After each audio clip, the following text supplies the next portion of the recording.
Boa tarde a todas e todos. Hoje é o nosso quinto encontro do que nós chamamos de ciclo formativo, cultura e universidade.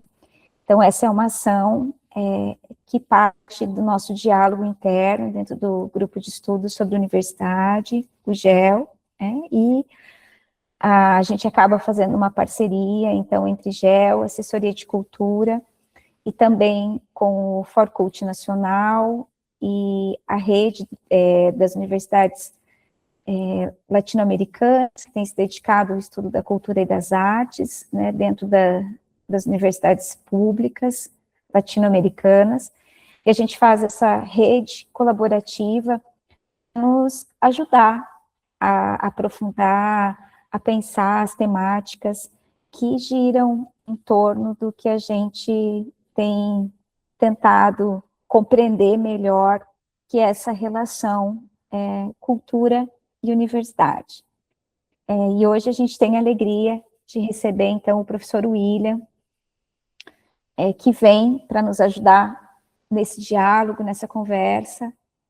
Então, o professor William, ele tem um doutorado e um pós-doutorado em estudos de cultura, ambos pela Universidade de Lisboa, também um pós-doutorado pelo Centro de Arte, Design e Moda, da UFSC, aqui pertinho da gente. É subdiretor do Centro de Estudos Anglísticos da Universidade de Lisboa e coordenador do Clube para a Unesco de Inovação e Desenvolvimento Cultural. Então, o William tem sido nosso parceiro nesse diálogo. Então, William, seja muito bem-vindo. É uma alegria para nós te receber e poder continuar essa conversa. E o que nós combinamos, assim, William, é 40 minutos, 1 hora de fala, e depois que a gente tenha o mesmo tempo para um diálogo com esse grupo, para questões, trocas, perguntas. E eu acho que um elemento interessante, né, para a gente pensar, o William, ele reside, em Portugal, nesse momento ele está em Leiria, o que traz também para nós uma dimensão outra desse diálogo, de como que essa conversa de cultura e universidade e as tendências culturais também, elas têm se colocado no globo, né? Então, a gente tentar entender essa relação, também a gente precisa ter esse olhar panorâmico para o mundo, então é uma oportunidade ímpar que a gente tem de trocar com esse pesquisador experiente, comprometido, e que se dispôs, né? Então, Willy, obrigada pelo teu tempo, pela sua disponibilidade, passo a palavra para você, fique muito à vontade. Obrigado, professora Clara. Olha, é um enorme gosto estar aqui convosco, é uma honra. Caramba, eu estava em 2023, quando fui atrás de vocês, do vosso programa em pós-graduação, e não conseguia falar com ninguém. E depois, pronto, olha, a vida depois tratou, não é, de fazer os caminhos cruzarem-se, e pelas conversas que já tive ainda há pouquinho com a professora Marlise, olha, estão-se a cruzar demasiado até, sempre no bom sentido, como é óbvio, mas isso é maravilhoso, e só tenho a agradecer, como é óbvio, olhem, sempre prezei pelo diálogo, pela partilha com quem está interessado em ouvir. Acho que a melhor coisa que temos na vida são os momentos de troca, são os momentos de crescimento hoje em dia. Acho que cresce tanto as conversas, o conhecimento interpessoal, e por isso, para mim, completa-me estar aqui, por isso agradeço-vos muito. Falo-vos do Algarve, hoje especificamente, estou a viver em Leiria, é verdade, mas hoje especificamente estou no Algarve, numa pequena vila que se chama Altura, quase perto de Espanha, e por isso, olhem, estas minhas andanças também levam comigo aqui muito significado do próprio território, que é algo que queria falar convosco também, portanto, vai ser bom. Deixa-me aqui partilhar a minha tela, porque assim também ficam a ver alguma coisa que pode vos entusiasmar um bocadinho mais. Deixa-me aqui ver. Digam-me se depois conseguem ver. Pelo menos fica aqui algo para acompanhar. Consegue-se ver? Sim, estamos bem. Boa, boa, ótimo. Assim também temos aqui uma companhia. Olha, e hoje é um dia muito especial, hoje é um dia muito especial, porque vamos ter um eclipse total do Sol que acontece em 100 anos e por isso vamos estar hoje acompanhados por esse momento mágico. Não sei se vocês conseguem ver o eclipse daí no Brasil, por acaso não sei, não conseguem, mas então não faz mal, porque daqui a bocado, lá para o final da nossa sessão, levo-vos até a janela e se calhar com muita sorte vemos todos o eclipse em conjunto. E acho que isso era incrível, incrível. Portanto, vamos ver se corre tudo bem. Vamos ver se corre tudo bem. Tá? E pronto, olhem, como vos disse, é mesmo um gosto estar aqui. Interrompam-me sempre que quiserem, ponham os braços no ar, mandem mensagens. Eu estou aqui com o chat aberto, portanto também vou respondendo à medida que vão perguntando, está bem? Portanto, olhem, e Clara, calme se eu ultrapassar os 45 minutos, porque já sabes que isto é um problema. Se eu falar muito rápido, pessoal, é porque eu entusiasmo-me com facilidade, sei que o sotaque não ajuda muito, por isso. Olhem, chamem-me assim, digam-me para falar mais devagar, que eu também falo para repetir, está bem? Pronto. Olhem, não vou estar aqui com muitas introduções pessoais, porque eu acho que, olha, eu não sou muito dessas pessoas que ficam aqui a falar de si, acho que isso não é muito interessante, mas é curioso como em momentos da vida, nós, ainda mais nós, não é, que estamos a trabalhar na área da cultura, fazemos muitas introspeções sobre o mundo, sobre nós, sobre a nossa existência neste mundo, não é, culturalmente constituído, e neste momento também eu estou em transição institucional, eu estive a dar aulas no Instituto Politécnico de Leiria, que por coincidência transformou-se há alguns dias atrás em Universidade de Leiria e Oeste. Portanto, eu dava aulas nessa universidade e agora vou mudar e vou ser professor efetivo na Universidade de Trás-os-Montes e Alto Douro, que fica em Vila Real, no norte de Portugal. E, portanto, é um momento também de transição, de pensamento sobre mim e onde é que eu me encontro neste momento. E vão perceber que isto tem muito a ver com aquilo que vou-vos falar hoje, não é, juro que não é para ser autocentrado, mas de facto eu estou num momento de viragem da minha vida em que eu me vejo como alguém que saiu de um papel de produtor cultural, não que tenha abandonado, mas pelo menos assim a raiz, não é? A coluna vertebral. Portanto, saio desse papel de produtor mais para um papel de analista. Portanto, a minha prática tem sido uma prática muito mais de análise, para o bem e para o mal, atenção, não é? Porque essas coisas têm sempre as duas vertentes. Mas de alguém que produzia no terreno ativamente, 24/7, produzia cultura, não é? Para alguém que está mais a analisar a cultura, investigar a cultura e comunicar a cultura. E, portanto, eu estou, assim, mais relacionada, naturalmente, também funções da vida, não é? Uma pessoa vai para a academia a 100% e depois a bússola vira para o outro lado. Mas sempre tive muito envolvido com a cultura, tanto nessa parte de produzir, e agora também numa parte um bocadinho mais, né, enfim, de análise, de promoção e de ajuda do desenvolvimento cultural territorial, portanto, assim, numa migração, o que me dá um respaldo depois prático, muito interessante, e por outro lado, depois também agora faz-me pensar em muitas das questões, não é, sobre o que efetivamente é necessário falar sobre cultura hoje em dia. E então o que é que eu queria falar convosco? A minha investigação tem ficado muito, muito focada na questão da cultura e principalmente da mudança cultural contemporânea, que nós chamamos de tendências, pronto.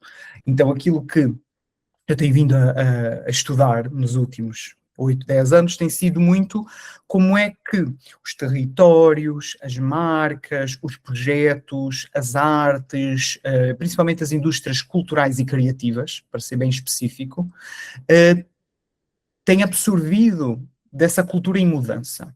Tá? Portanto, como é que a análise de uma cultura em mudança pode, enfim, dar aqui um respaldo, ajudar a desenvolver aquilo que as indústrias culturais e criativas fazem. E, portanto, aquilo que venho-vos falar é um bocadinho disso, dessa ideia de laboratório, a universidade como um laboratório cultural também.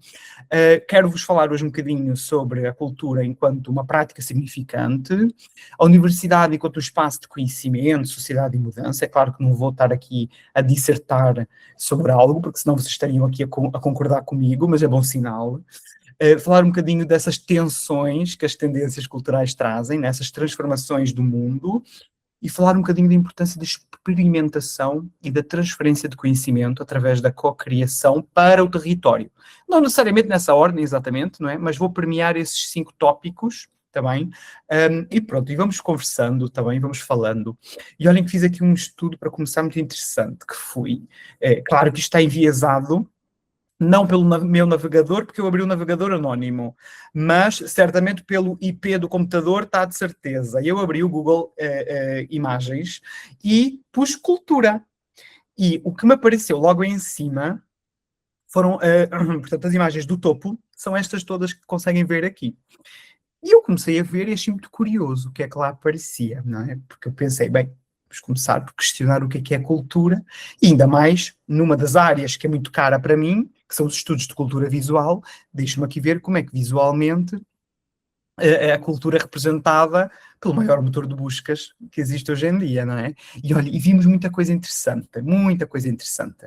É claro, o meu servidor de internet é português e, portanto, a bandeira de Portugal ali debaixo do Ministério da Cultura apareceu por causa disso. De certeza que se fizerem o teste do Brasil, vai aparecer outros organismos aí do Brasil. Mas olha, nós temos de tudo. Temos aqui questões de cultura tradicional e popular, que aparecem logo aí com as imagens, desde a segunda imagem, que é o coreto, que é uma festa tradicional do norte de Portugal, até, enfim, outras imagens que aqui temos. Temos a questão nacional, não é? Que está muito relacionado com os países, essa multiculturalidade. Temos aqui a questão das indústrias culturais e criativas, temos dança, temos teatro, não é? Temos a literatura, temos a questão do património. Temos também a questão da cultura institucional, como vos dizia, através, por exemplo, da editora, da Cultura Mais, através do Ministério. Olhem, temos aqui práticas, costumes, modos de vida. Temos aqui tanta coisa. E reparem como a cultura depois acaba por ser tão ampla na sua definição e nos seus significados. Porque hoje em dia, de facto, trabalhar a cultura é trabalhar muita coisa, como vamos ver logo a seguir. Depois, o que é que quando eu estava a preparar esta comunicação para vós, o que é que mais eu decidi fazer, também no ímpeto muito de curiosidade, decidi fazer uma análise bibliométrica. Eu utilizei a Scopus, porque é uma das 2 bases, né, de indexação mais conhecidas do mundo, poderia ter sido a Web of Science, por acaso eu até tenho aqui uma familiaridade maior com a Scopus, e decidi extrair. Na verdade não extraí coisíssima nenhuma esses 3 milhões de artigos porque não dava, mas tentei procurar por cultura para perceber quais são as publicações que têm no seu título, no seu abstract, né, que é o resumo, ou nas suas palavras-chave, a palavra cultura. E de repente deparei-me com 3.030.593 publicações. Toda a história, né, de toda a história das indexações. Isso é muito curioso. Porque primeiro diz que, afinal, algo que tantas vezes é marginalizado, afinal até é investigado cientificamente, não é? Pronto, logo aí é muito curioso. Mas depois também a pessoa tem que pôr aqui essa camada crítica em cima, que é para perceber, calma lá, mas a cultura pode não ser só a nossa cultura. Não vamos chamar a nada agora a nossa cultura, mas não é... Se a gente pega num colega, por exemplo, sei lá, que trabalha em agronomia, também vai falar em cultura, mas vai falar noutra cultura, não é? Se calhar vai trabalhar a cultura das plantas, e portanto eu tive que fazer aqui uma seriação. O que é que eu fiz? Decidi trancar essa análise, ou refinar a pesquisa, para ter uma amostra que limitasse apenas as áreas das ciências sociais e das artes e humanidades. Pronto, e já temos 500.000. Já é bom, pronto, já é uma redução boa, já é, não comparei com outras áreas, claro que não, deveria tê-lo feito, mas futuras pesquisas darão conta disso, que isto foi só algo exploratório e introdutório para uma comunicação. Mas foi muito interessante ver como mesmo assim, não é, essa fatia é pesada. Portanto, nas áreas das ciências sociais e as humanidades, a cultura aparece de uma forma até muito interessante, pelo menos 500.000 de vezes. Eu acho que é algo com potência. Aí então é que eu estava entusiasmado para fazer a extração dos dados, só que depois a plataforma só me deixa extrair 20.000. Foi uma tristeza sem fim que vocês não imaginam. Então pronto, tive que fazer uma extração das 20.000 das 20 mil publicações mais recentes. Eu gostava de ter feito um mapeamento para trás também, para ver o que é que estava a acontecer na área, mas enfim, olha, fiquemos com as 20 mil mais recentes, que também nos dá aqui uma boa indicação daquilo que se está a trabalhar no contexto da cultura, não é? Portanto, nessas 20 mil publicações mais recentes, que abraçam 2026 e 2027, mas aquilo que está no prelo também, portanto, há publicações já aceitas para 2027 e, portanto, também foram consideradas. E depois o meu software maravilhoso deu-me esta rede de relações bibliométricas, não é? Portanto, ele agrupou esses documentos e este mapa que está aqui representado, não é? Que é um mapa, no fundo, de significado, ele acaba por relacionar as publicações que têm um threshold de 100, ou seja, as publicações que têm a palavra cultura na sua indexação, elas acabam por ficar agrupadas pelo software nesta grande nuvem. Como é que elas são agrupadas? De facto, por repetição. Significa que nós temos aqui alguns círculos que têm mais área, que são assim os círculos mais potentes de investigação, de trabalho científico publicado também. E depois temos áreas coloridas, que são as áreas de trabalho dentro do contexto cultural. E o que é que isto aqui veio trazer de insights interessantes? Olhem como a cultura e a educação estão muito presentes. Se forem aqui ver a cultura, que está mesmo no centro, perto de China, né? Temos ali cultura, é logo ali uma esfera muito grande, né? Que é quase central no mapa. E depois, fomos mais para a esquerda, na parte superior, reparem que temos ali teaching, né? Depois mais para baixo temos history, depois outro que talvez aqui se destaque é Higher Education, Artificial Intelligence, temos um bocadinho mais para a esquerda Learning System, Teachers, né? Portanto, este mapa que está aqui a vermelho sublinha muito, depois só um estudo naturalmente aprofundado nas publicações que trabalham essas temáticas é que vão dizer o que exatamente de cultura cada uma delas trabalha. Mas conseguimos ter aqui um mapa muito interessante para nos mostrar que sim, de facto a educação e o ensino superior especificamente estão a ser investigados no âmbito cultural ou a cultura no âmbito do ensino superior e, portanto, temos aqui algo que confirma a importância de se trabalhar nas universidades a cultura, acima de tudo, está bem? Depois, mais para o lado direito, pronto, temos outras temáticas. Olha, a verde, temos ali a questão da educação e a relação com o género, a relação com o ser humano, com a saúde mental. Portanto, é quase a forma das pessoas estarem, não é? Como é que a cultura ajuda a perceber como é que as pessoas são e estão na sociedade, de uma forma muito ampla. E eu gostei muito desse mapa, confesso-vos, porque de facto mostrou que as nossas áreas, ou pelo menos o nosso interesse académico, né, de perceber a cultura na universidade, o papel da cultura na universidade, de facto é relevante recentemente, porque estamos a falar de uma amostra que vai falar de 2026, pronto, 2027, não é? Mas, portanto, é o agora. E gostei muito disso. Depois também tentei fazer aqui outra exploração que tinha a ver com as repetições da palavra, não só na indexação dos trabalhos, mas no corpo do trabalho, portanto, no abstract, que é o resumo, o título e as palavras-chave, e aqui já me deu muito mais dados, não me aprofundei muito aqui, mas mesmo assim, viu-se que há uma repetição muito grande aqui de questões como a tradição, os locais, o livro, a história da arte, mais para a esquerda temos a poesia, para a direita temos a educação, temos modelos, estratégias, temos gaps, portanto, o que é que eu vejo? A verde, nós vemos aqui estratégias para desenvolver culturalmente a educação. À esquerda, a vermelho, nós vemos que a cultura está aqui a abraçar várias áreas do saber, não é? Depois em cima, azul não interessa muito, porque tem a ver mais com a distribuição científica e publicações bibliométricas. Mas O que é que isto nos dá, efetivamente, de confirmação, não é? Que, de facto, isto até é uma coisa interessante, até se pesquisa internacionalmente, estamos a falar, não é, de todos os países do mundo, a coisa até tem algum interesse. E, portanto, isso só vem aqui reforçar o papel e o diálogo que se tem feito nestas conversas, nas pró-reitorias, nos programas, na própria área de saber, não é? E a importância da interdisciplinaridade da cultura. Tá? Depois, é muito bonito falar de cultura, mas depois o que é isto? Porque é um grande palavrão, não é? Cultura é um grande palavrão. Palavrão no sentido de ser assim, uma coisa imensa, uma coisa muito grande, que abraça muita informação. E é muito difícil definir. Raymond Williams, não é? Que é assim um dos grandes, enfim, não vou dizer cientista, porque naquela altura, nos anos 60, 70, não se chamavam cientistas, mas pensadores, pelo menos, isso certamente, não é? Um dos fundadores dos British Cultural Studies, dos estudos culturais britânicos, o professor Raymond Williams dizia que cultura, a palavra cultura, é uma das 3 palavras mais difíceis de se definir na língua inglesa, e de facto é curioso, porque não é só na língua inglesa, eu acho que a portuguesa também é.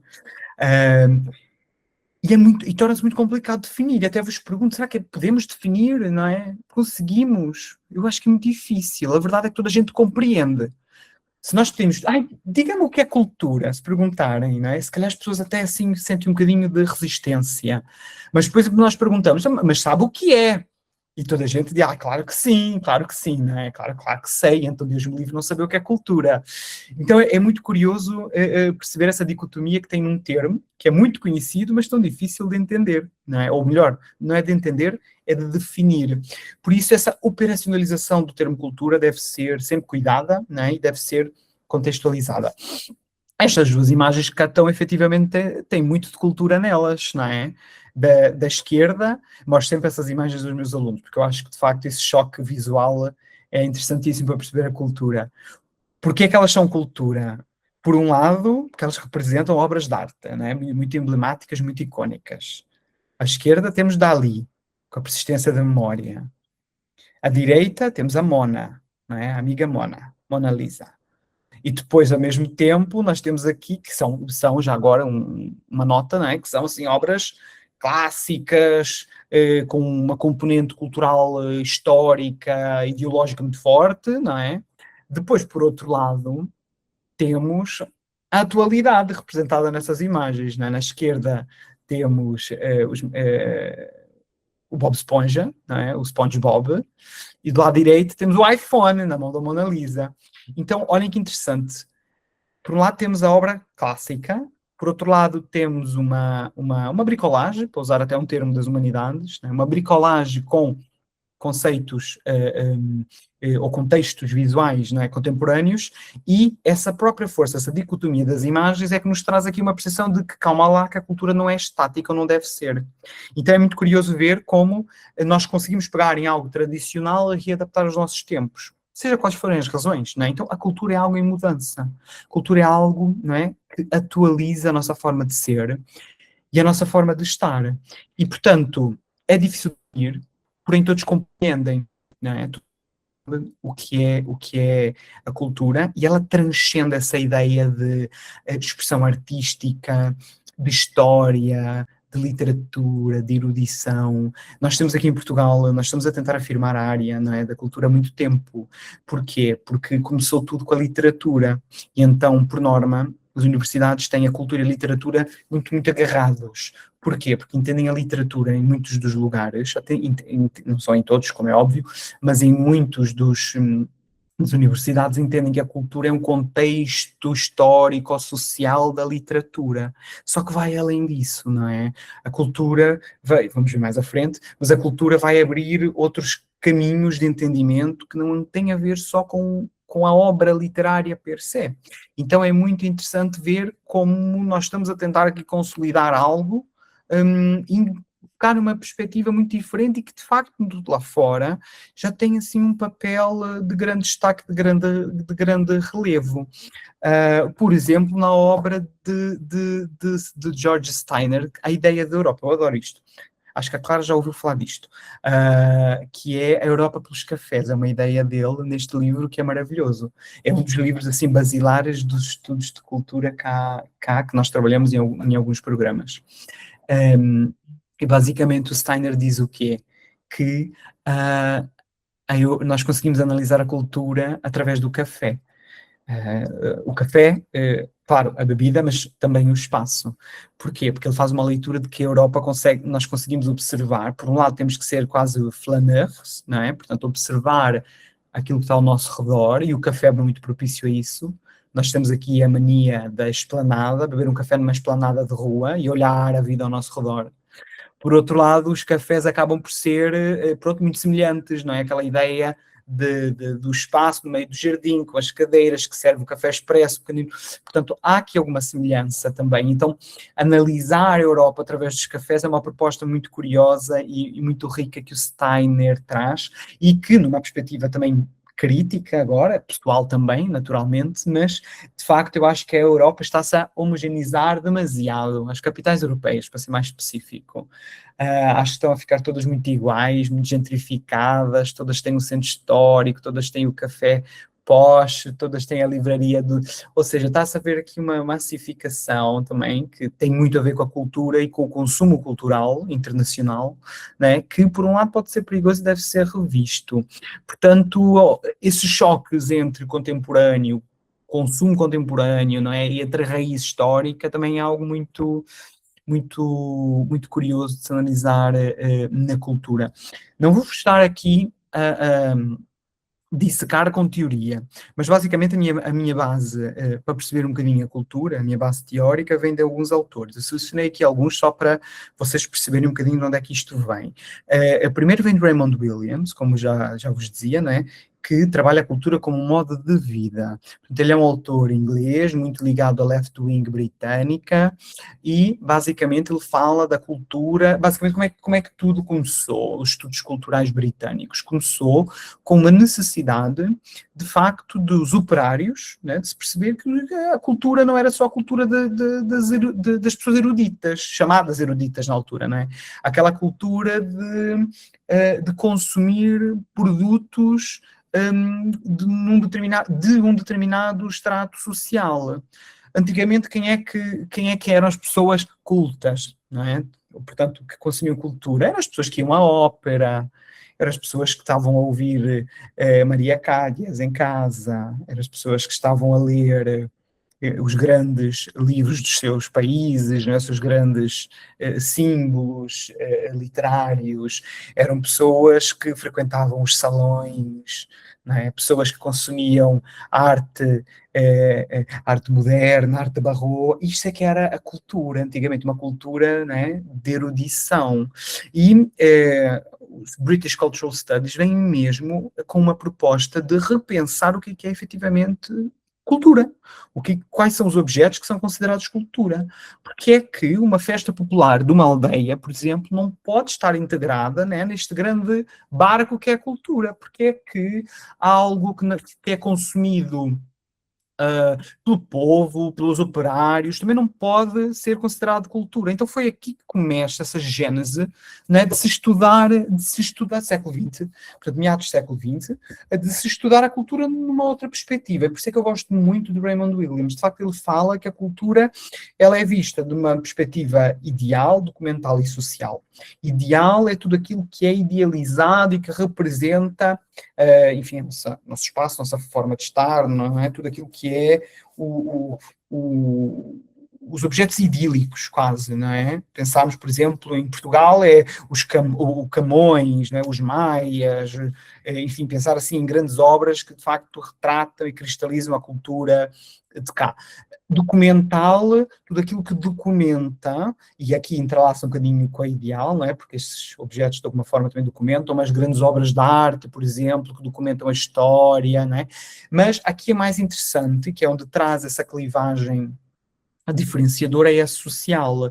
Então ele diz que, ele até fala em way of life, portanto a cultura corresponde a uma forma de viver muito particular, onde se expressam significados e valores, não apenas nas artes e no conhecimento, mas também nas instituições e nos comportamentos cotidianos. E por isso, trazer isto no meio de um período de tempo, não é, tão vincado com o tradicional, trouxe ou abriu caminho, não é, para se poder olhar para a cultura de outra forma. Junto dele tinha Stuart Hall, por exemplo, certamente muitos de vós conhecem, e que traz a ideia aqui de práticas significantes. Portanto, a cultura como produção e circulação de significados. Portanto, não é só o objeto tradicional, é todo o significado que está, né, impresso nesse objeto, nessa prática, e aqui já reparem como já estamos a ver a cultura numa perspectiva também imaterial, não é? Portanto, há aqui uma negociação de significados. Depois também tem Terry Eagleton, que é muito interessante, que traz aqui essa ideia da história enquanto raiz para reconstruir a prática. Portanto, ela não é só algo que se cultiva intelectualmente, né? Ela acaba por ter relações entre as próprias identidades, entre costumes e formas de vida. Por isso, a forma de nós vivermos vai mudar a percepção da cultura e da sua produção cultural, e acho que isso também é muito interessante para mostrar essa transformação contínua. Depois há também aqui a Anne Swidler, que é outra investigadora que eu gosto muito do trabalho dela e do conceito de toolkit. Ela diz que esse toolkit, né, que no fundo encapsula a cultura, um toolkit é quase um conjunto de ferramentas, né, e no fundo eles ajudam a ter estratégias de ação. Portanto, ela pensa no toolkit como uma ponte entre compreender a cultura e ter ações dos indivíduos nessa cultura. Narrativas, rituais, criação de significados em objetos, por exemplo. Então, a cultura, ela é usada pelo indivíduo, ela também é socióloga, e daí vem essa relação muito forte com as pessoas, não é? Portanto, como é que nós usamos a cultura para trazer significado? E depois, este último é o Grant McCracken, que é um antropólogo contemporâneo, que também me apraz muito, e que diz que a cultura é no fundo, uma lente, né, da forma como vemos o mundo, mas aquilo que eu mais gosto dele ele diz que há um movimento de significado na cultura, que nós temos que compreender, né, que é um significado que vem do imaginário coletivo, portanto, da forma como socialmente as pessoas entendem algo, e que isso depois é impresso nos vários objetos que representam a cultura. Portanto, este molho teórico, não é, vem-nos aqui falar o quê? Que, no fundo, nessa relação, naturalmente, entre cultura e universidade, esses modos de vida, essas formas de estar, de nos relacionarmos, de significarmos, não é, são um sistema. E esse sistema dá-nos repertórios para agir. E como é que isto é, de alguma forma, útil? É útil para percebermos que temos aqui uma base que nos dá a raiz e que temos que a perceber para aí então conseguirmos operacionalizar os conhecimentos culturais. E sei que isso é bastante teórico, mas no fundo isto é todo aquele pensamento que no fundo me fez perceber tudo aquilo que eu fazia e como é que isto poderia servir como ferramenta para potenciar a ação cultural dos espaços, não é, que eu reivindiquei, que eu usufruí, e como é que isto me deu aqui, potencializou tudo aquilo que eu criei, que já vos vou mostrar aqui os exemplos logo a seguir. Tá? Por isso, temos que pensar nos significados culturais e na universidade como gatilho. Portanto, a universidade ela é um espaço que, por um lado, deve analisar, né? É um espaço que tem que compreender, mas, por outro lado, ele é um espaço de produção, circulação, negociação, transformação dos significados. Portanto, é ali que é o campo cultural, para usar uma expressão de Pierre Bourdieu, né? O campo cultural das representações e dos modos de vida. É na universidade que nós conseguimos, de facto, entender a maleabilidade da cultura e do seu real papel de transformação na sociedade. Tá? O que é essa cultura da universidade? Porque, no fundo, se a universidade é o espaço de negociação de sentidos, o que é essa cultura de universidade?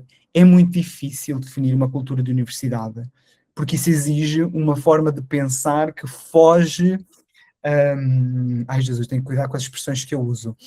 Foge a um viés exclusivamente social para um viés de desenvolvimento de projeto e de desenvolvimento comercial até da instituição. E, portanto, é preciso ter aqui ter um jogo de cintura para se conseguir perceber, efetivamente, o que é essa cultura da universidade.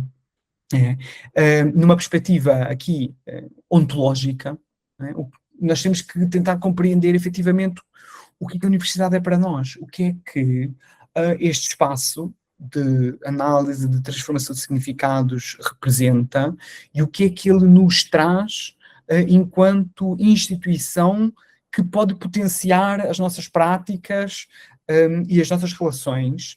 E, por outro lado, epistemologicamente, nós temos que perceber o que é que efetivamente nós queremos que esse espaço faça. O que é que nós entendemos como ciência? O que é que nós entendemos como prática pedagógica, não é? Quais são os métodos que efetivamente são legítimos ou legitimados, até se queremos assim falar numa linguagem mais pesada, académica, porque as academias depois legitimam práticas, não é? Institucionais, internas e externas, mas esse choque é muito importante, que é no fundo aqui perceber onde é que nós estamos e o que é que nós queremos fazer, o que queremos externalizar. Então, perceber essa cultura da universidade é muito difícil. Porquê? Primeiro, porque é preciso ter uma participação muito grande, porque lá está, se é uma relação social, não pode vir só de cima para baixo, não pode ser trickle down, né? Que é a teoria de disseminação do Veblen. Mas também não pode ser só bubble up.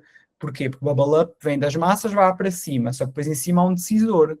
Portanto, é difícil termos aqui este meio termo que é como é que nós podemos ter alguém que centraliza e que define em conjunto com uma massa de indivíduos que no fundo representam aquilo, não é?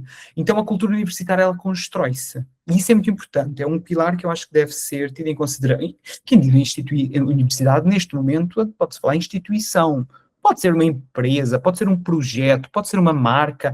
A cultura muda, não é? Nós temos que ter valores, nós temos que ter uma identidade, mas efetivamente que se vai malear, que é maleável e que se pode alterar com o tempo. É uma premissa que eu considero muito importante. E, portanto, a cultura, no fundo, ela influencia essa forma de nós pensarmos o meio, não é? E, por outro lado, influencia a forma de nós agirmos. O meio ele vai mudar a própria instituição, não é? E a ação que essa instituição vai ter depois com as comunidades vai vir a partir do meio que naquele momento reside o espaço. Então olhem como é interessante perceber que a cultura ela relaciona aqui e posiciona os indivíduos. E esta é a questão central que esses indivíduos têm que ter. Que universidade nós queremos? O que é que para nós é a universidade? Não é? Enquanto instituição, enquanto espaço de criação, a universidade enquanto eco científico, não é? Isso é muito importante. E eu acho que nesse sentido, perdoem-me a palavra, eu acho que o Brasil está muito bem posicionado a nível crítico. Acho que as instituições são muito críticas. Não estou a comparar com nada, estou a dizer assim uma percepção que tenho, não é? Mas de facto acho que o Brasil, as pessoas nas instituições sabem o que querem, efetivamente, ou pelo menos passam a ideia que sabem o que querem, que já não é mau, vá. E portanto, as instituições sabem qual é o rumo que elas querem. Agora, operacionalizar esse rumo é que é muito importante. Se formos pensar na cultura, no âmbito de grandes instituições, né, nós conseguimos ter uma ideia do que é que elas representam, de quais são os significados que passam, não é?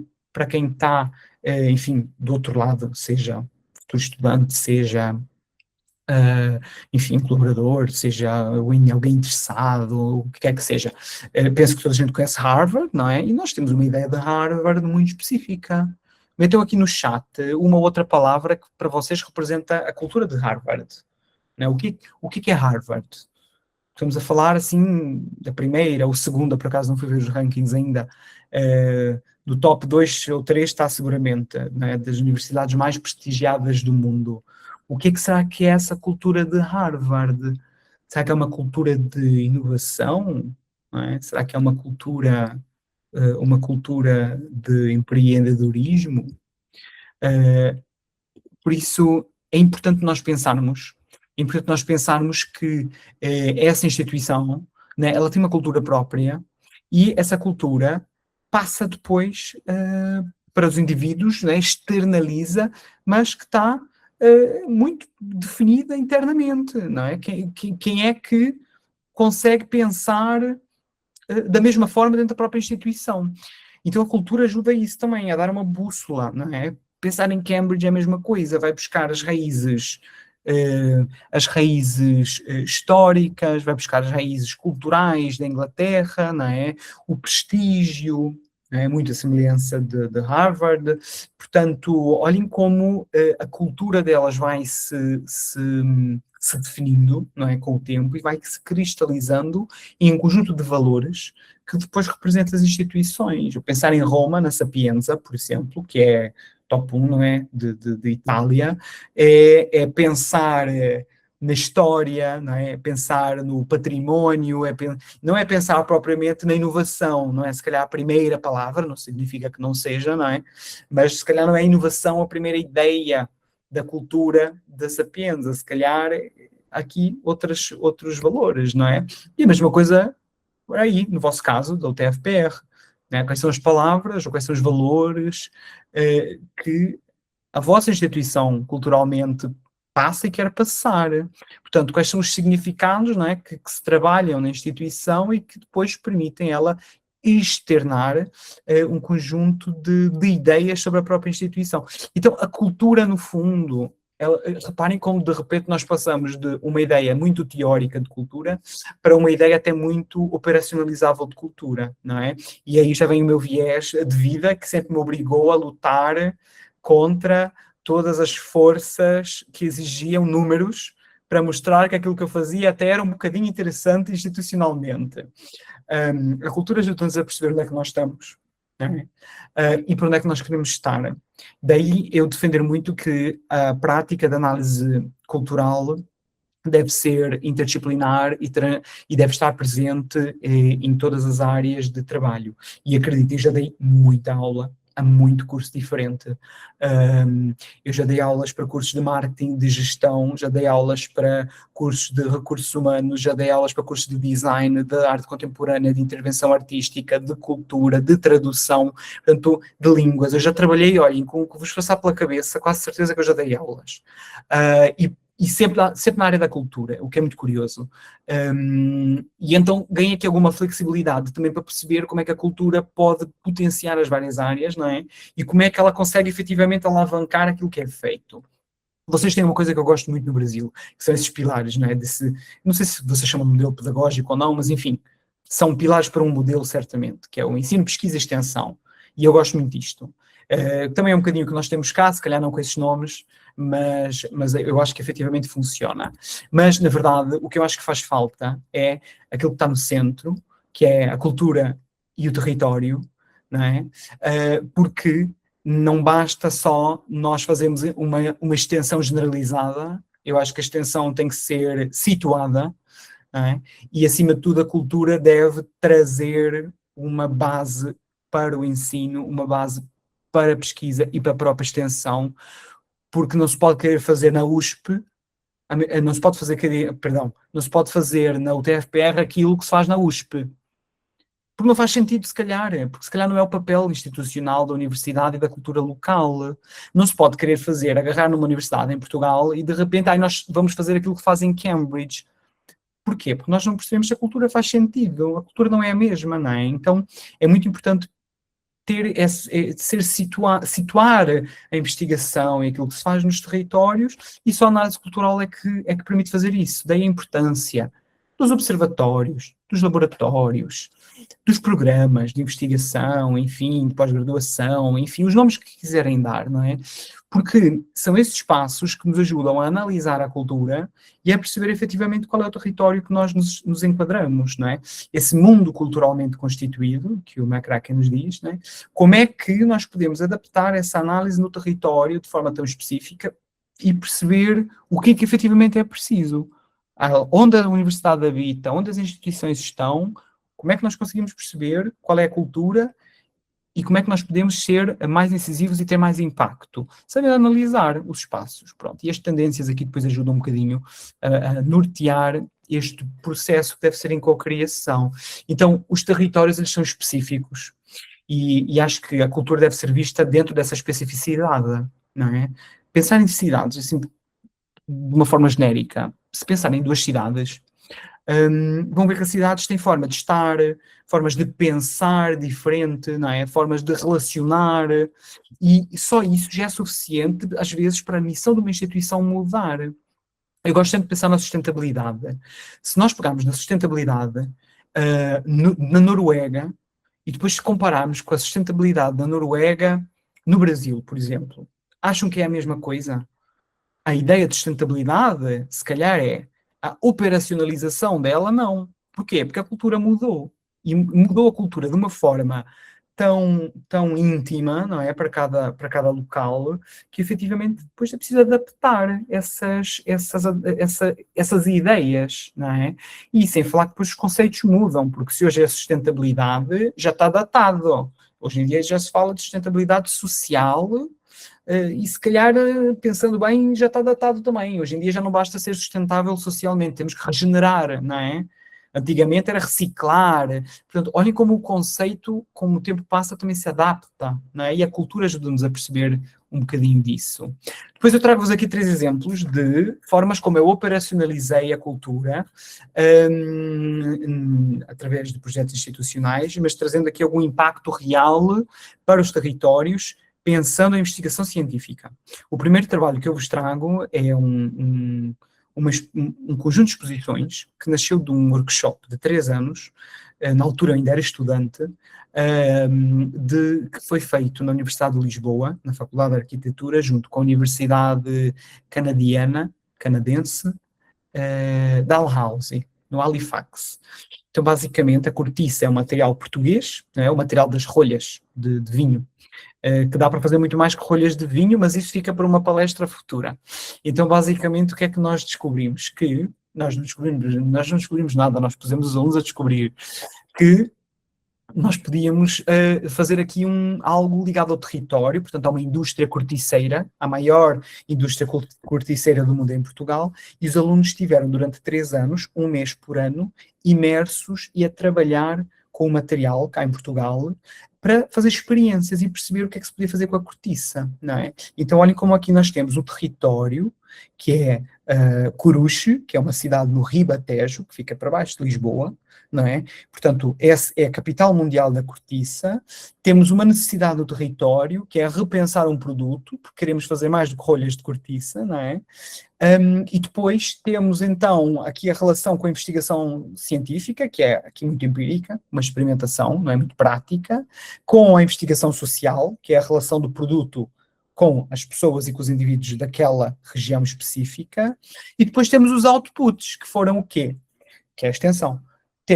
Tivemos 6 exposições que foram financiadas com fundos europeus, tivemos publicações científicas, tivemos transferências de conhecimento entre universidades, temos um concurso de ideias e criatividade que é a Câmara Municipal, que é a Prefeitura da cidade, já vai na 8ª edição, portanto 8 anos de concurso, graças ao desenvolvimento que isto teve, e portanto essas exposições itinerantes, não é? Portanto a produção cultural que se fez à volta dos resultados de trabalho, acabaram aqui por promover muito estes resultados. Eu acho que isto é um projeto que encapsula muito bem a questão da percepção do território com a extensão e com a investigação.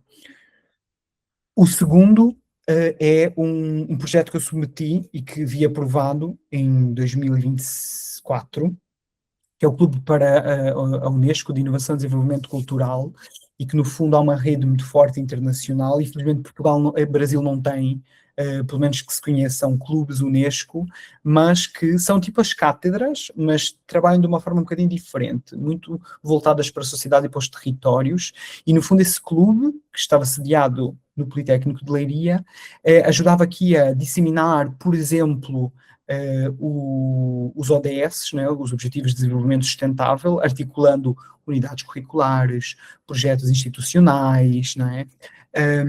Ajudava aqui a perceber onde é que a escola podia promover ainda mais essa relação entre instituição e exterior, enfim, gerava aqui um conjunto muito interessante de exposições e de curadoria de informação para ajudar a escola a repensar muitas das suas atividades. Uma delas foi o Arts for Community, que foi um projeto que nós fizemos de uma sinergia interinstitucional, em que nós juntamos licenciatura e mestrado, portanto, alunos de 2 ciclos de estudo diferentes, não é? Para fazer um podcast no território, para perceber qual era o papel das artes nas comunidades locais, por exemplo, cá de Portugal, do distrito de Leiria.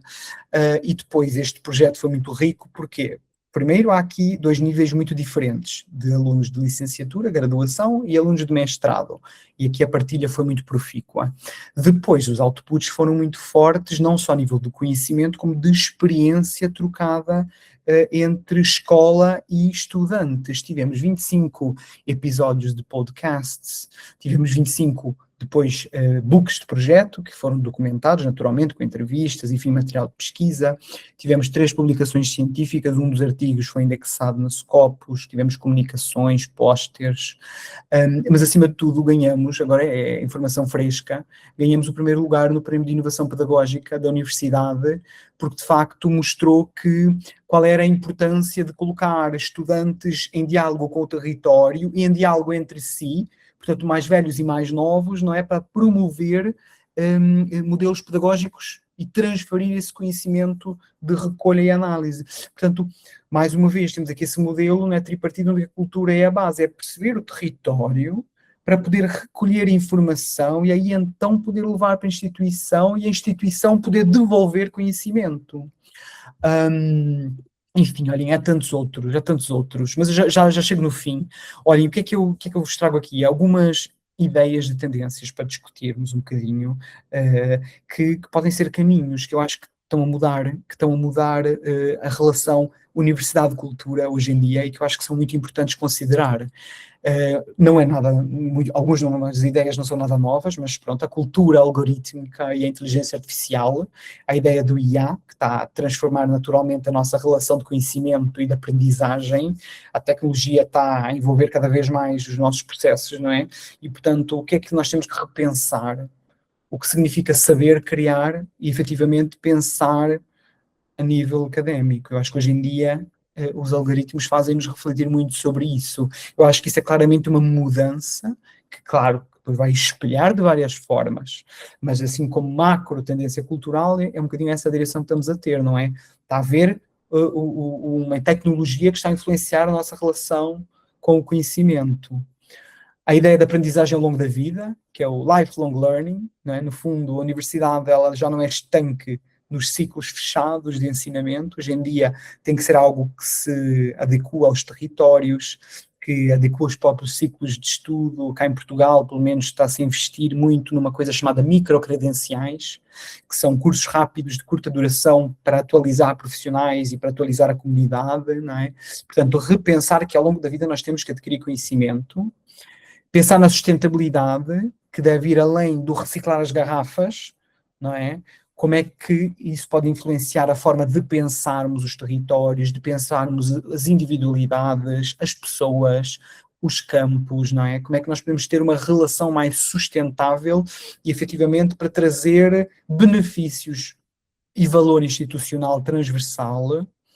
Depois temos a questão do bem-estar, que tem a ver com a experiência universitária, como estar bem mentalmente, e as universidades eu acho que também precisam perceber que estudantes, funcionários, investigadores, gestores que estão bem com eles estão ainda melhor para a universidade.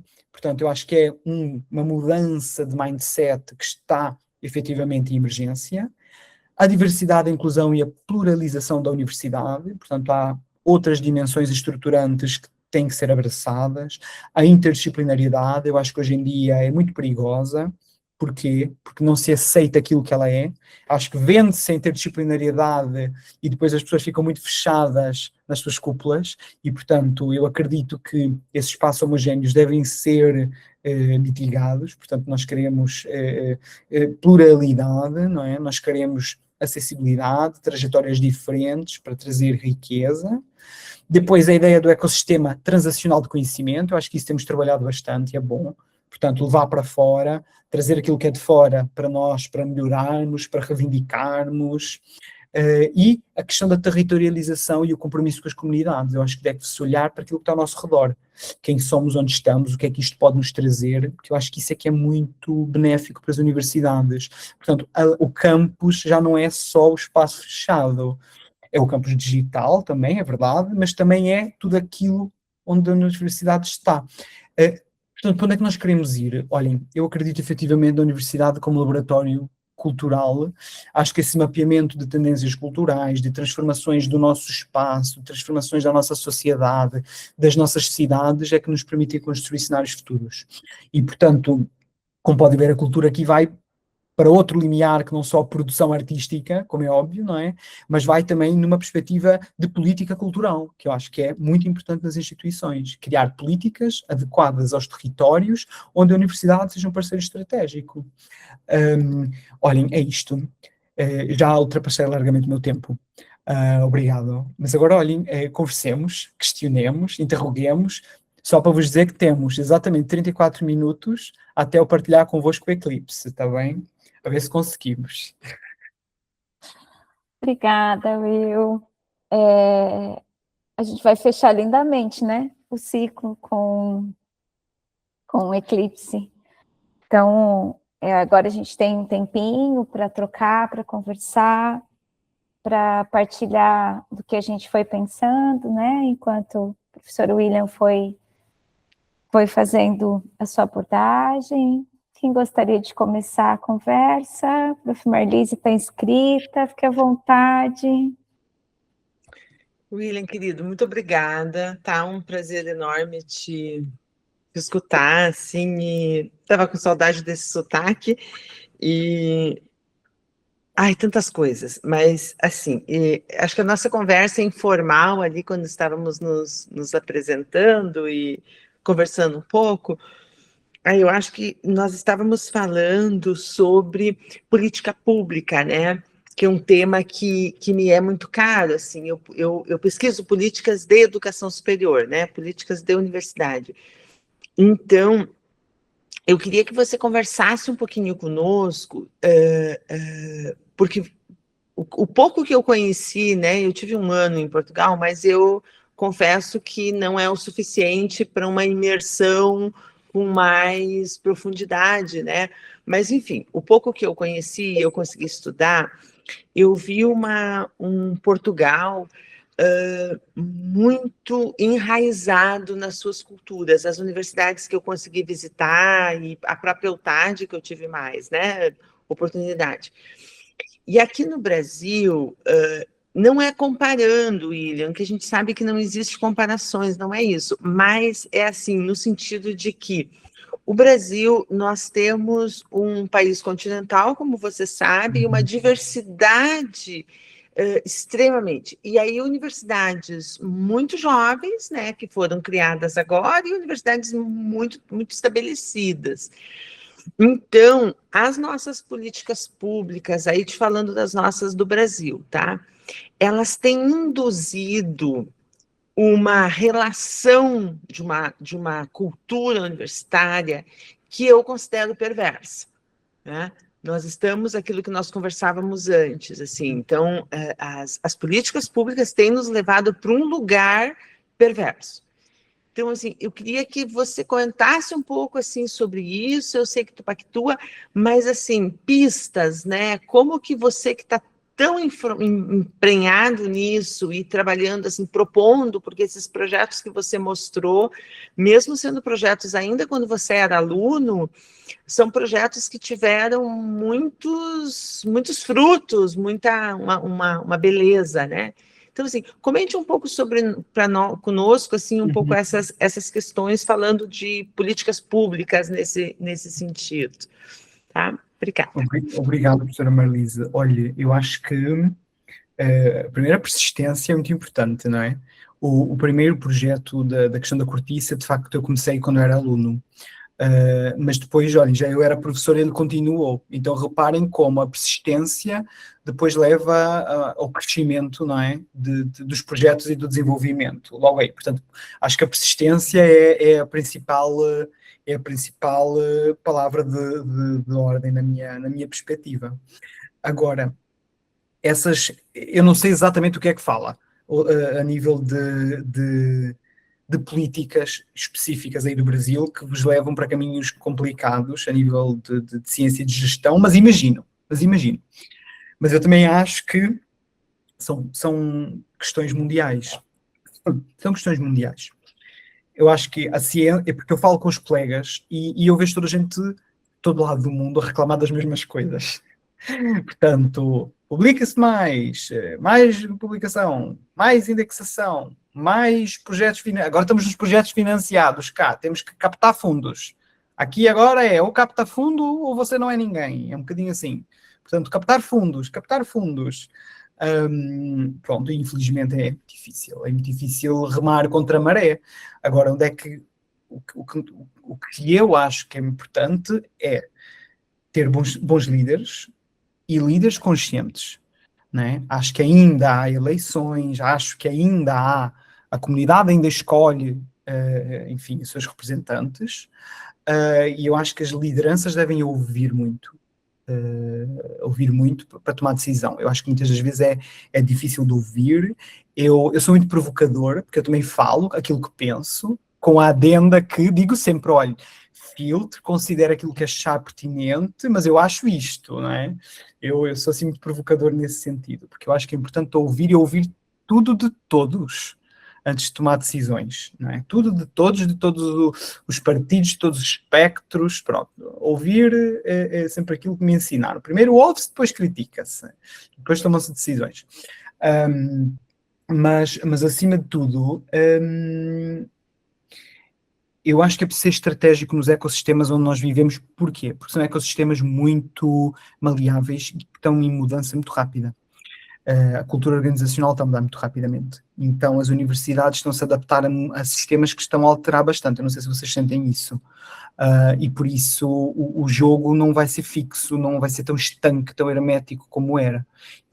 Eu acho que é ter essa mentalidade que agora é assim, daqui a bocado vai ser diferente e temos que nos adaptar a isso, porque senão vamos ficar parados numa cultura estável. Eu não sei se eu respondi a sua pergunta, mas pelo menos é um bocadinho aquilo que eu sinto, não é, dos colegas. Porque assim as pessoas dizem, mas agora tenho que publicar Scopus. Welcome to the new world. Bem-vindo ao mundo novo. Agora é Scopus e se calhar daqui a 5 anos vão-nos gritar nos ouvidos a dizer agora não é Scopus, agora publica não sei aonde. Portanto, é preciso ter também essa capacidade de se adaptar à mudança, mas claro, de ser crítico, não é só, olha, agora é para fazer isso, lá vai o rebanho atrás e faz, não é assim, não é? Como é óbvio. Mas é saber escolher os bons líderes, como é óbvio, não é? Não sei, olha, o que é que você acha? Se calhar só disse disparates. Não, sim, eu concordo com você. E aí eu acho que você trouxe isso, né, no sentido de que precisamos sim, né, onde aqui eu brinco um pouco, os alunos do programa me conhecem, né, não adianta, gente, nós fizemos a crítica, mas a gente também assina embaixo porque temos que continuar no jogo, né, William? E a outra questão que você falava também é a questão de, quando nós falávamos antes, né, inicialmente ali, a coisa de ocupar os espaços, né, William? Isso. E aí eu queria te escutar um pouco nesse sentido também, assim, além de você ter falado essas questões, mas ocupar os espaços, eu acho que assim, nós ocuparmos os espaços de maneira qualificada, porque, como você comentou, você vinha de um congresso grande, onde poucas pessoas da área das ciências humanas, se a gente der o jogo por jogar, por dado, né, aí não conseguimos realmente avançar, né? E nesse sentido, assim, então, compactuo sim, eu sou muito do que você disse, não adianta, desculpa, mas não temos outra a saída, né, a não ser, minha orientadora de doutorado dizia, não é uma opção de estar dentro ou estar fora, nós precisamos estar dentro. Né? Exatamente, é isso mesmo. Olha, professora Marlise, é isso mesmo. Não basta produzir conhecimento, não é? Nós temos que produzir uma presença. A investigação, ela só ganha relevância, não é? Quando ela, enfim, quando ela circula, quando ela está ao nosso redor, quando nós ecoamos, não é? O impacto, é claro, tem que haver uma mediação sempre daquilo que nós fazemos. E muitas das vezes as nossas áreas são negligenciadas pelos outros, mas por nós também. Eu ainda tive aqui umas discussões outro dia com alguns colegas que até me diziam, eu não vou a congressos. Ir a um congresso, atenção, perdoem, mas Portugal é pequeníssimo comparado com o Brasil, e o colega dizia, não vou fazer 200 quilómetros para ir a um congresso noutra cidade, não é? Deus me livre. Olha, eu olhava para o colega, nem vou dizer nomes, claro que não é preciso, eu só olhava para o colega e eu dizia, se tu não vais, garanto que alguém vai. E naquele slot, não é? Naquele espaço em que tu não falares, enfim, sobre o que quer que seja, alguém vai falar sobre outra coisa qualquer. Então nós precisamos acreditar muito naquilo que nós fazemos e temos que estar presentes e temos que acreditar que tiramos sempre alguma coisa positiva de tudo aquilo que nós fazemos e de tudo aquilo onde nós estamos, não é? É sempre mais fácil dizer que não vou, que não faço, que não quero, mas eu costumo dizer que eu também sou muito teimoso, e eu acho que a teimosia nesse lado é muito positiva, porque a teimosia, a pessoa erra uma vez, recebe um não, e vai uma segunda, não é? E vai uma terceira, e isso é muito importante, e ainda mais na interdisciplinariedade. Eu acho que as nossas áreas também têm muito positivo nisso, que é elas vão procurando espaços também no meio dos outros, e isso depois dá-nos aqui um eco muito forte. Eu sempre vivi isso de uma forma positiva, como sendo alguém que trabalha a cultura noutras áreas, como já vos dizia ainda há pouco, não é? E isso pode trazer benefícios. Se alguém que trabalha, imagina, com arte e sei lá, e faz produção de feiras de artesanato, e de repente vai falar com alguém de gestão, que é de outro PPG, de outro núcleo, que numa primeira medida se calhar não tem nada a ver, mas essa pessoa pode vir ajudar a operacionalizar o desenvolvimento do projeto, não é? Da pessoa que faz a feira e a arte e o artesanato e não sei. Portanto, eu acredito profundamente na interdisciplinariedade, e atenção, os espaços não são só aqueles que nós ocupamos, são aqueles que nós criamos. E, portanto, é muito importante também criar espaços e criar as nossas bolhas de oxigênio no meio de tudo o resto, não é? Will, temos a Lisandra. Lisandra, fique à vontade. Obrigada, professora Clara. Boa tarde. Oi. Boa tarde, professor William. Que alegria poder ouvi-lo novamente. Nós tivemos a grata satisfação de tê-lo em nossa sala de aula, não é? Foi uma tarde tão rica para todos nós. E muitos colegas aqui hoje daquela disciplina, que quando nós colocamos no grupo, olha, o professor William vai estar aqui, já houve uma mobilização. Que bom tê-lo novamente conosco. Essa discussão que a professora Marlise fomentou junto com o professor William, me lembra também a sua fala, quando o senhor fala que nós ainda estamos legitimando determinados conhecimentos na universidade. Então, nós ainda precisamos quebrar algumas barreiras, alguns conceitos dessa própria produção de conhecimento, né? Então, o que nós estamos tendo nas nossas universidades, o que nós estamos trazendo, o que nós estamos validando. E eu vejo que é um caminho a se discutir mesmo, é um caminho a se pensar, não é simples, é complexo, porque historicamente não se deu dessa forma. Então, mas que bom, eu fico muito feliz que nós estamos tendo esses espaços de discussão, para que talvez, como você trouxe, talvez sejamos nós as pessoas que vamos levar para o congresso, para a mesa redonda, para a reunião de colegiado, para a reunião de NDE, para as reuniões, né, no nosso micro aqui, essa possibilidade de nós discutirmos e irmos nos inserindo de uma forma gradativa, e eu penso que a palavra que requer para esse momento é paciência. A gente tem vontade a gente quer, né? Mas talvez a gente precisa entender que nós precisamos ir galgando esses degraus da nossa escada assim, cuidado. É verdade.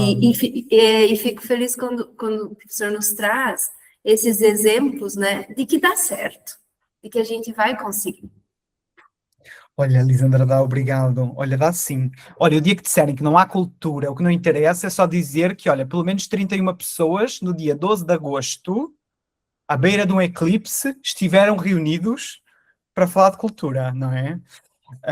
Olha, eu sofri muito isso com as tendências, né? Enquanto prática, porque as pessoas não entendem o que é que são tendências culturais, o que é mudança social, o que é mudança cultural, isso é tudo coisas muito estranhas. E 12 anos depois cá estamos nós, com relatórios anuais publicados pela universidade sobre as tendências que estão a influenciar a sociedade, a cultura, a universidade, as políticas. 12 anos depois, né? Depois de abrir um laboratório informal de trabalho com estudantes, depois de abrir os ciclos de conversa online, depois de fazer um colóquio que só tinham 10 míseras pessoas, mas no segundo já tinha 24, não é? O terceiro já tinha um bocadinho mais. Eu acho que é mesmo assim, é fazendo, e fazendo com gosto, não é? Fazendo com gosto, porque só assim é que se consolida. Tenho a certeza que você já tem muita coisa consolidada a nível de cultura para afirmar. E, acima de tudo, pá, tem professoras incríveis que estão a puxar o barco, caramba. Portanto, o que é que se pode querer mais, não é? Opa, gente e gente que quer fazer. E, portanto, olhem, isso é muito positivo. Will, sabe o que eu queria que você contasse um pouquinho? Hum, No Brasil, hoje, a gente vem num movimento nas universidades públicas uhum, da institucionalização de setores uhum. de cultura, né? Como que isso se mobiliza em Portugal, dentro das universidades? As universidades, elas têm esses setores? Como que é esse papo da institucionalização? É bem complicado porque nós temos um movimento que eu acho que ainda é muito subtil, mas que já se ouviu falar, depois ficou um pouco adormecido, eu agora já ouço falar de novo, que é a junção de universidades, não é? Portanto, fazer as mega universidades, portanto, juntar pequenas com as que são maiores, apanhar assim regiões, de forma a diminuir ou a simplificar a gestão institucional. Pronto. A cultura tem entrado, graças a Deus, tem ficado muito presente, mas eu digo que é sempre um parente pobre. Porquê? Porque é sempre, sei lá, pró-reitoria de comunicação e cultura, vice-reitoria de atividades, desporto, e cultura. Vai sempre assim.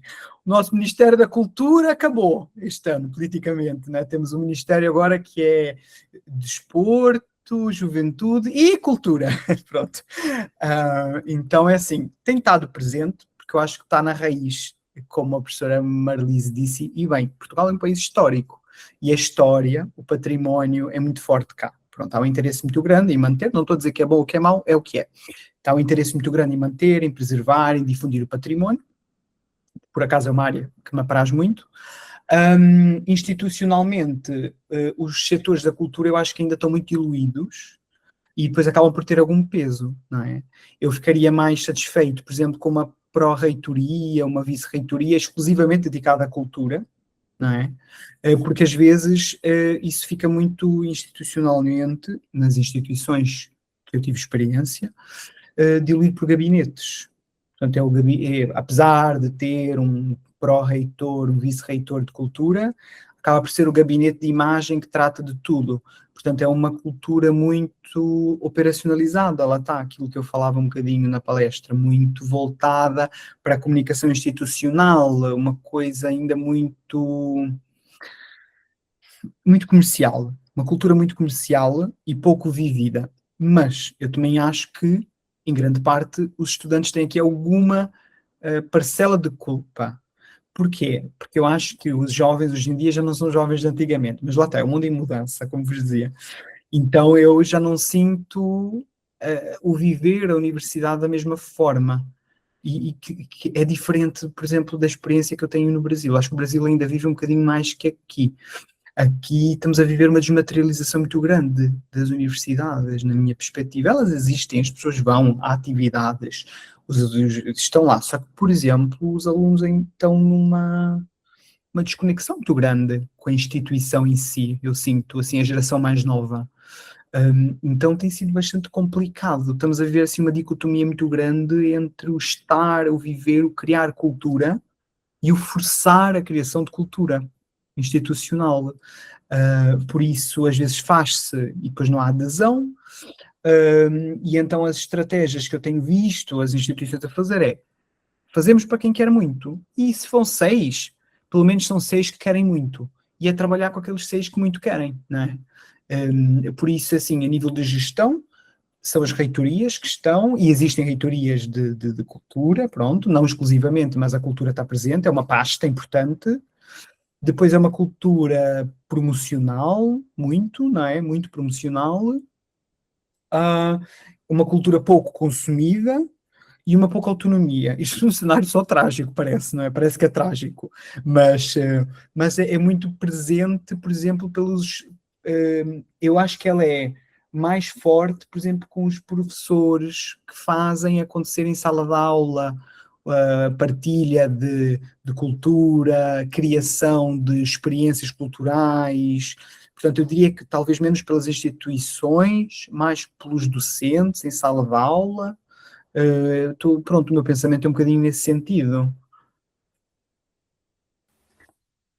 Eu acho que são movimentos, né, assim, que também variam do tempo histórico. O fato é, né, a gente sempre está alguma coisa é cultura.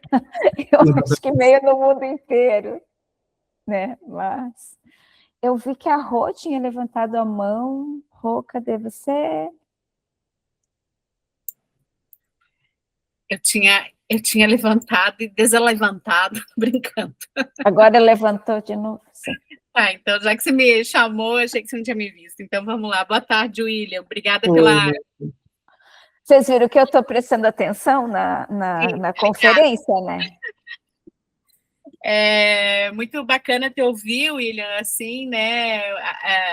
Como a Clara disse, ou a Marlise, salvo engano, aí, né?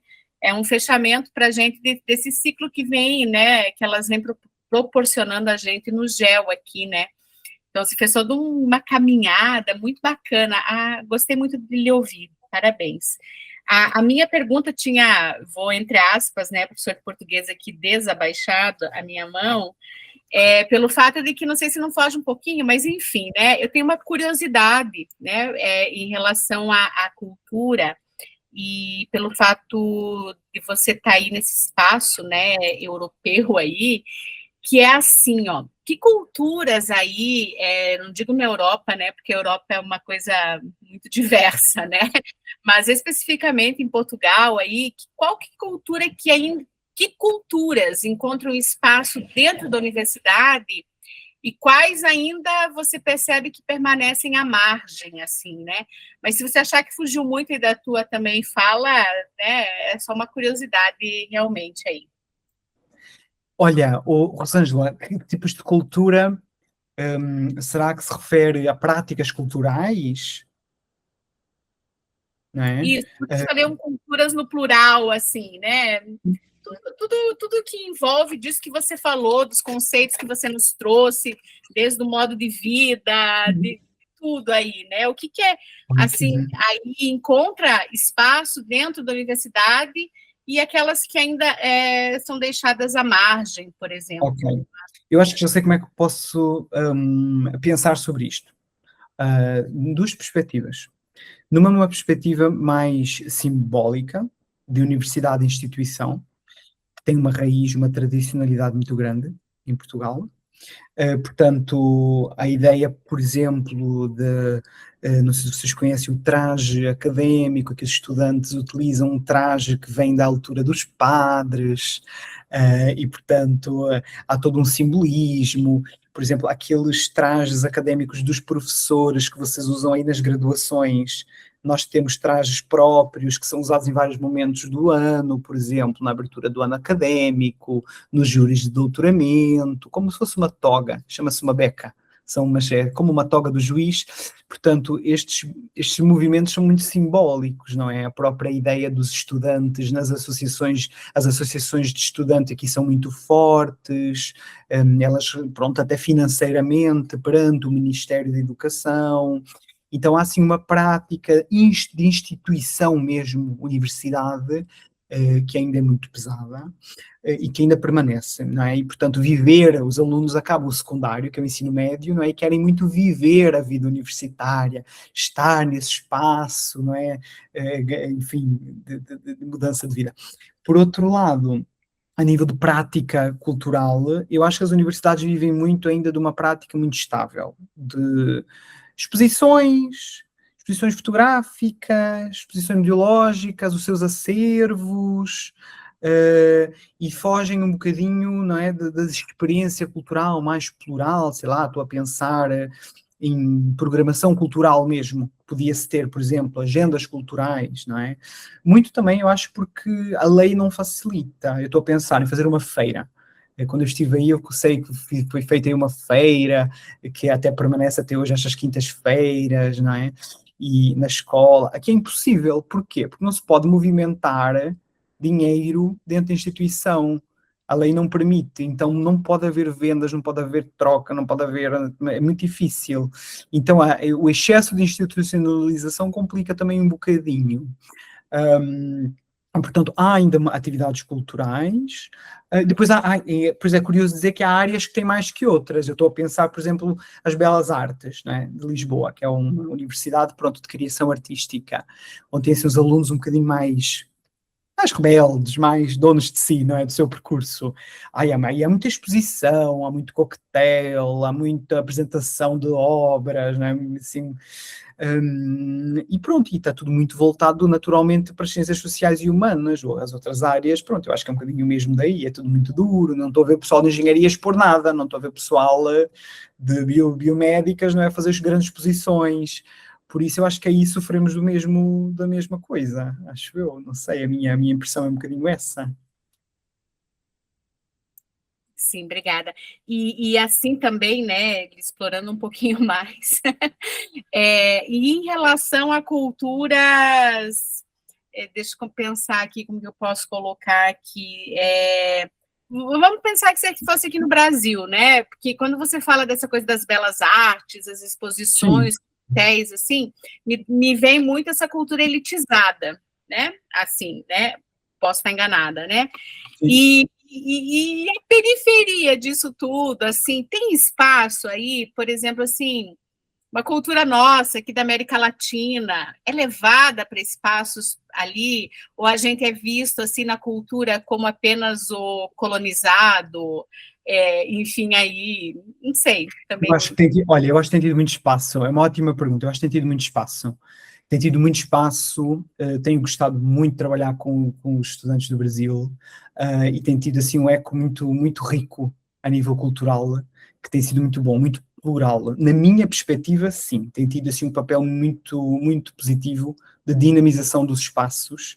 Lá está, que são espaços novos para quem é de lá, né, do Brasil, portanto aí, e por isso é claro, as pessoas, eu costumo brincar a dizer, olha, o aluno de cá, eu sinto que ele já tem por garantido que o ensino, uma licenciatura e um mestrado vai acontecer na vida deles, pronto, é aquela segurança, não é, que a Europa traz de que, olha, eu vou me formar e esse vai ser o meu caminho.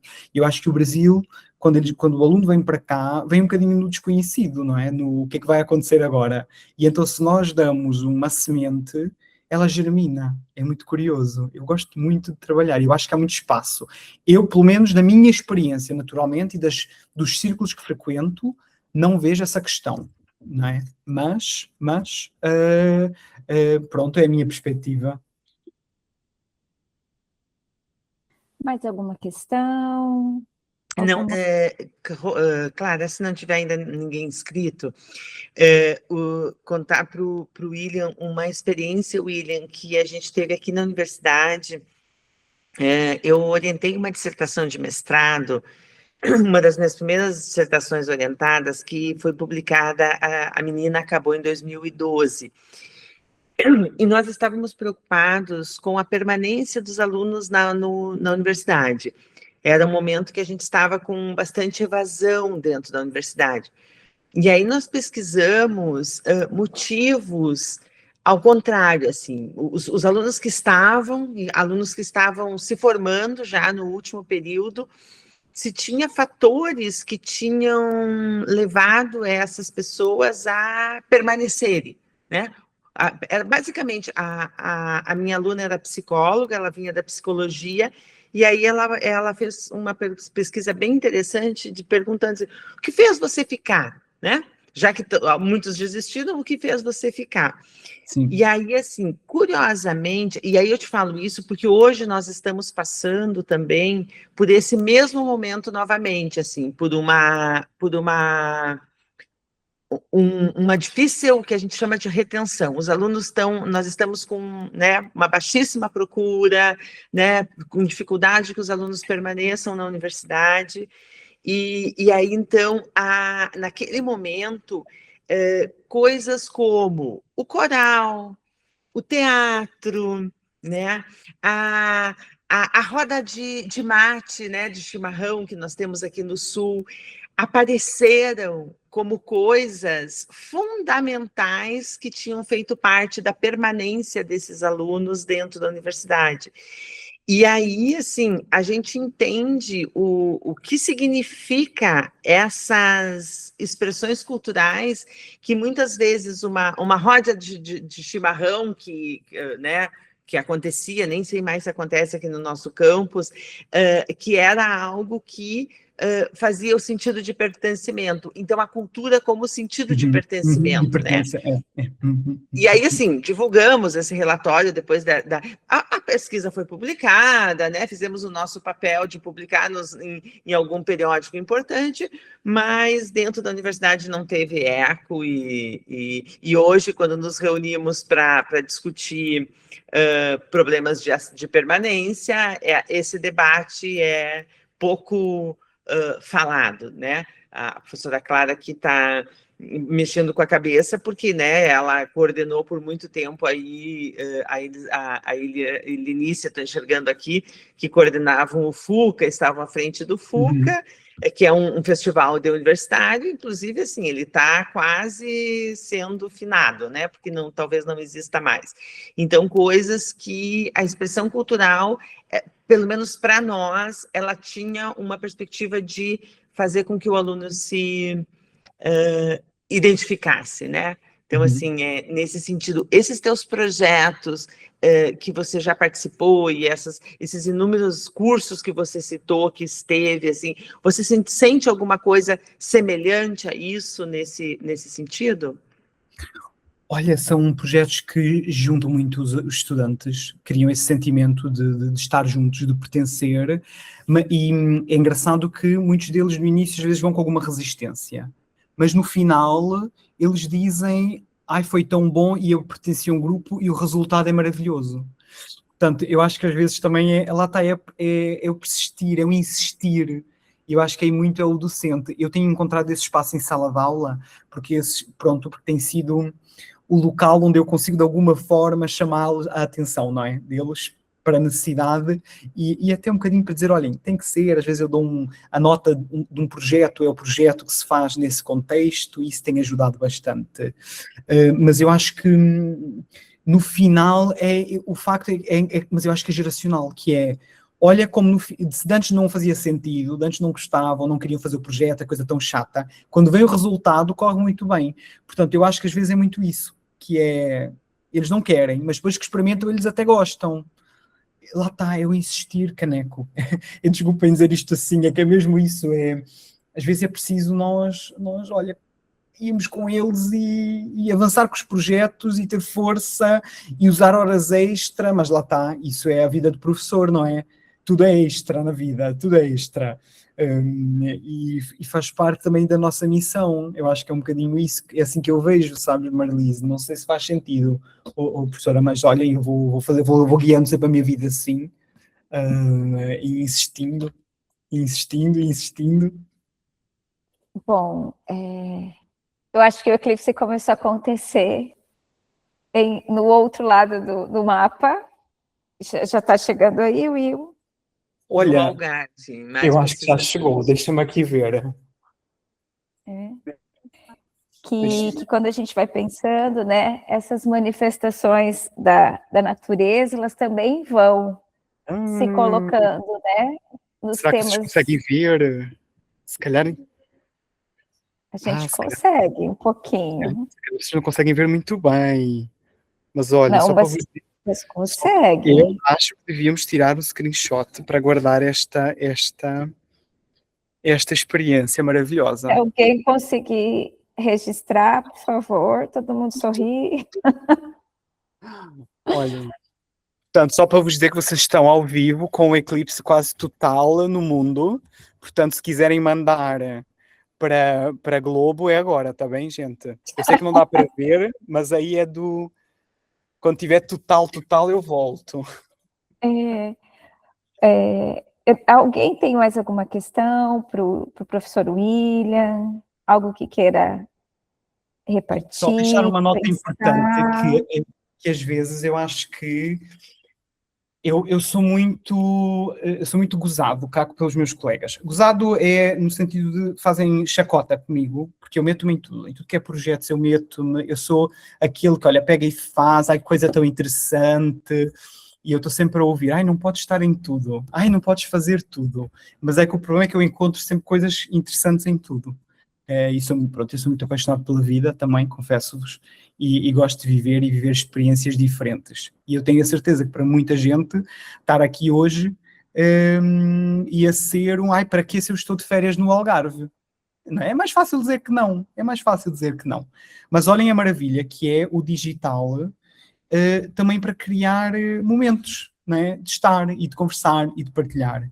E eu acho que eu gostava também que pensassem que o espaço digital é muito importante e pode também fomentar muita coisa potente entre as pessoas, não é? Entre os projetos, entre aquilo que se faz. E eu acho que isso é um caminho de viragem cultural que está a ter um peso bastante importante hoje em dia. O espaço digital enquanto ferramenta de comunicação, a forma mais simples, não é? Olhem, estamos aqui cada um num canto e cá estamos em conjunto. E eu acho que isso é importante, pensar nas novas formas de produzir cultura hoje em dia, não é?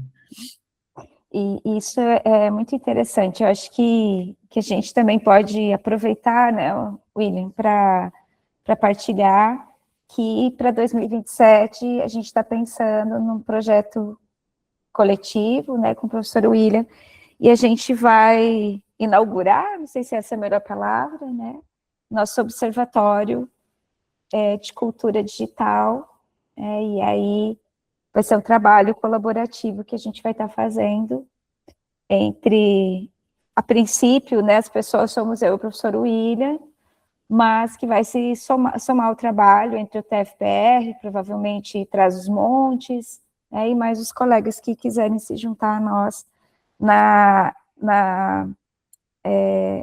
na criação, mas no fortalecimento, né, dos trabalhos desse observatório, justamente para a gente pensar essas questões e muitas outras que a gente vem discutindo, né, no interior do GEL ou das pesquisas que a gente tem feito. Então, passo a palavra para a professora Marlise, né, para ir se despedindo, também depois para o professor William, para a gente poder ir encerrando esse momento para o professor William ainda pegar o eclipse lá na terra dele. Já está. Mas é isso, William, eu acho que é um prazer enorme, né, em nome do nosso grupo de pesquisa. Então, quando você diz que a gente tem que criar essas pequenas bolhas, né, no meio dessas políticas, às vezes tão perversas, como eu te relatei, e você tem essa experiência também, que em momentos duros a gente está em políticas perversas, mas o nosso grupo de pesquisa é esse lugar. Teve um determinado momento que é a professora Clara. Eu saí para um pós-doutorado, a professora Clara segurava as pontas, aí ela e mais 2 colegas. Eles eram um grupo de 3 pessoas se reunindo toda quarta-feira, né? E o nosso GEL hoje está aí com tantos frutos e tantas redes, a professora Clara criando aí um observatório com você além do mar, né? Então, essa nossa perseverança nos traz aqui. Então, em nome desse grupo, te agradecer muitíssimo, dizer que hoje só foi um início. Eu sei que o teu início com a professora Clara já foi há mais tempo, né? Vocês já estão a contato, acho que mais de 6 meses, 1 ano, mas conosco, oficialmente no GEL, começamos a nos conhecer hoje. Então, agradecer a tua generosidade, né? Te desejar um bom início na UTAD, né? Que você tenha aí grandes frutos num território extremamente rico, que você sabe que é, né? Um território sine qua non, né? Eu fiquei muito encantada com a especificidade desse território, e acho que você vai ser bastante feliz. Então, te desejar tudo de bom, te agradecer mais uma vez e dizer que estamos em contato. Professora Clara. Eu vou, então, também agradecer, né, a generosidade do professor William de estar com a gente. E eu queria deixar para ti, William, um fragmento, né, de um poema do Carlos Drummond de Andrade, que chama Eclipse. E ele, no finalzinho, ele diz assim: 0 hora, eclipsa-se o eclipse. A lua volta sempre, verdade obscura ou rara, para quem sabe ver, a noite é clara. Então, muito obrigada, porque o seu olhar é sempre muito claro, né? E eu te agradeço e te dedico esse fragmento do poema do Carlos Drummond, em homenagem à sua vinda para o grupo e também ao eclipse que te espera aí na sua janela. Obrigada. Obrigado, que honra tão grande. Olhem, o Brasil enche a alma, e as pessoas também, e só tenho a agradecer o convite, é sempre com muito gosto. Sempre quiserem um cafezinho digital, ou ao vivo, se a vida for oportuna, sabem que podem contar comigo. Em agosto do próximo ano estou aí, se a vida não pregar uma surpresa, como eu costumo brincar, porque às vezes fazemos planos e ela sopra para o outro lado. Mas espero poder ver-vos aí presencialmente, tudo o que precisarem de mim. Quem quiser vir para Portugal, dentro daquilo que eu puder naturalmente ajudar, pronto, será muitíssimo bem-vindo. Ou na mala da professora Clara ou da professora Marlise, se fizer sentido. Por isso, muito obrigado por estar convosco. Muito, muito obrigado do coração. Obrigada, Will. E o nosso próximo encontro, dia 9 de setembro, né? 9 horas, né, Clara? 9 da manhã, com o professor Alexandre. É isso, né? Professor Alexandre Coens, da Unilab. Da Unilab, e daí 9 da manhã, né, por conta da agenda do professor. Então, até lá, um beijo e fiquem bem. Tchau. Obrigado. Tchau a todos, obrigado.